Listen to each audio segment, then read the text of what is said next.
obesidade ela está no lugar comum, na raiz comum das principais doenças crônicas hoje em dia. Então, praticamente quase toda doença crônica, eu ousaria dizer que quase 100%, né, das doenças crônicas tem raiz na obesidade.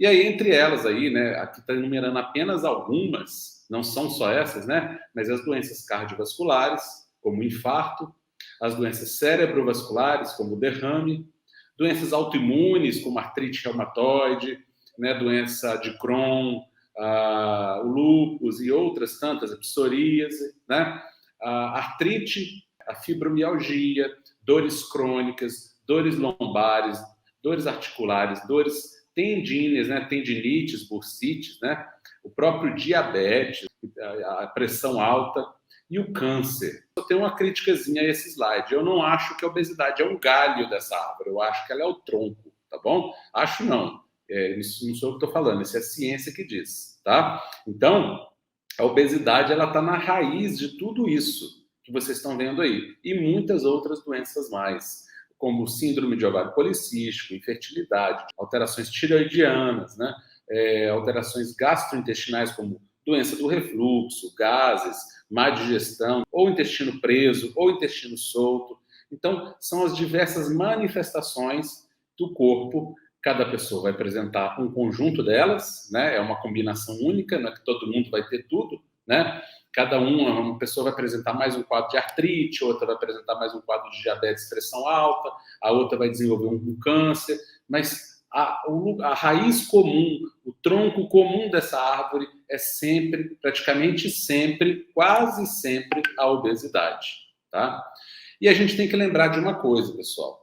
Eu sempre falo isso, o que é visível deriva do que é invisível. Então, a gente sabe o que é visível. As pessoas estão com enxaqueca, estão com dores, estão sem energia, estão com diabetes, estão com alteração no triglicérides, no ácido úrico, estão com fígado gorduroso. Isso é o que está aparecendo, né? Só que o visível deriva do invisível. Assim como o tronco e os galhos de uma árvore derivam de uma parte dela que não é visível ao olho nu, que é a raiz, né? Então, essa árvore, ela possui uma raiz também. E da raiz é que brota o tronco e todos os galhos. E é isso que a gente vem aqui trazer para vocês, que é atacar o problema na raiz. Não adianta atacar o problema no galho, no tronco. É preciso atacar na raiz aí. E qual que é a raiz da obesidade? Por que a obesidade se desenvolve e aí gera todos esses transtornos? Principalmente desequilíbrio hormonal, né? Desequilíbrio hormonal é a raiz principal e, assim, a via principal pela qual a obesidade acontece.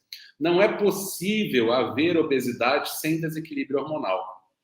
Então, não precisa ter nenhum exame de sangue para me mostrar que uma pessoa está hormonalmente desequilibrada se ela está obesa, se ela está acima do peso, ela tem um desequilíbrio hormonal obrigatoriamente. Porque o equilíbrio hormonal é igual a boa composição corporal. O desequilíbrio hormonal é igual a uma má composição corporal. E não existe composição corporal com excesso de gordura sem desequilíbrio hormonal. E aí vem a questão das emoções, da inflamação crônica, alteração da imunidade, alteração da digestão, e aí tem a ver com os alimentos, os nutrientes, uma desnutrição. Essa pessoa não está se nutrindo adequadamente. Então, por isso que a gente fala aqui que as pessoas que estão com obesidade ou com sobrepeso estão desnutridas. Ao contrário do que muita gente pensa, que elas estão excessivamente nutridas até demais. Não. Elas não estão nutridas, elas estão desnutridas. Elas estão consumindo coisas que estão intoxicando elas e não estão consumindo as coisas que elas precisariam consumir.